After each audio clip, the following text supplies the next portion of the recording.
Perdokmil TV hadir untuk negeri, menyebar ilmu, memberi inspirasi, media informasi juga edukasi.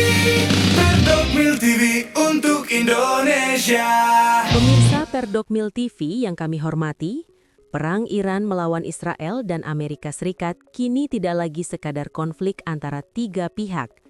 Perang ini telah melebar, mengguncang negara-negara Teluk, mengancam jalur energi dunia, dan memunculkan pertanyaan besar. Apakah Iran masih mampu bertahan, atau justru sedang memasuki fase paling berbahaya dalam sejarahnya? Salah satu perkembangan paling mengejutkan adalah ketika konflik merembet ke Qatar. Laporan media dan kantor berita menyebut, Angkatan Udara Qatar menembak jatuh 2 jet tempur Iran setelah serangan Iran meluas ke wilayah Teluk. Ini menunjukkan bahwa perang yang awalnya terpusat pada Iran, Israel, dan Amerika kini mulai menyeret negara-negara yang sebelumnya berusaha menjaga jarak dari medan tempur. Pemirsa, mengapa Qatar begitu penting? Karena Qatar bukan hanya negara kecil di Teluk. Qatar adalah salah satu pusat energi dunia dan menjadi lokasi pangkalan militer Amerika yang sangat strategis. Ketika wilayah Qatar ikut terkena dampak perang, pesan yang muncul sangat jelas. Iran ingin menunjukkan bahwa konflik ini bisa merembet ke seluruh kawasan Teluk, bukan hanya berhenti di Israel atau di wilayah Iran sendiri. Lalu ada satu titik yang jauh lebih berbahaya lagi, Selat Hormuz. Selat sempit ini adalah jalur vital yang dilalui sebagian besar ekspor minyak dan gas dari kawasan Teluk.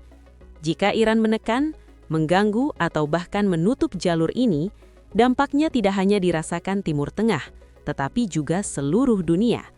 Harga energi bisa melonjak, jalur pelayaran bisa terganggu, dan ekonomi global bisa ikut terguncang.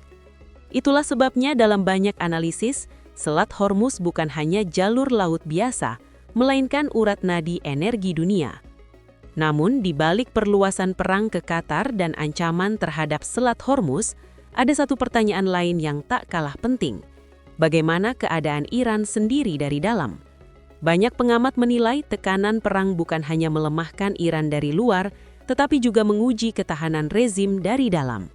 Serangan ke pusat-pusat strategis, tekanan ekonomi, dan beban perang yang terus membesar dapat melemahkan kepercayaan publik, memicu tegangan elit, dan membuka retakan di tubuh negara. Dalam konteks seperti ini, perang bukan hanya soal rudal dan jet tempur, tetapi juga soal siapa yang masih mampu mempertahankan kendali politik di dalam negeri. Meski demikian, sampai saat ini Iran belum menunjukkan tanda runtuh secara cepat. Sejumlah analisis yang muncul justru menilai Iran masih mampu bertahan karena 3 hal: struktur kepemimpinan ulama yang rapi, kekuatan garda revolusi yang solid, dan kemampuan Iran mempengaruhi jalur perdagangan energi dunia. Jadi meski dihantam dari luar, Iran masih berusaha menunjukkan bahwa mereka belum kehabisan cara untuk melawan. Pemirsa Perdokmil TV, jika disederhanakan, inti dari situasi ini adalah sebagai berikut. Perang Iran sekarang sudah melebar ke Teluk, Qatar ikut terseret, Selat Hormuz terancam.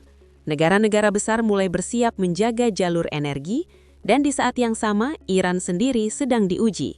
Apakah masih cukup kuat untuk bertahan, atau justru sedang bergerak menuju fase krisis yang lebih dalam?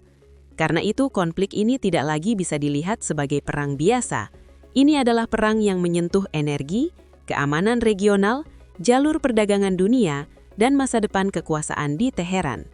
Dan jika krisis ini terus membesar, maka yang terancam bukan hanya Timur Tengah, tetapi juga stabilitas dunia. Demikian analisis Perdokmil TV.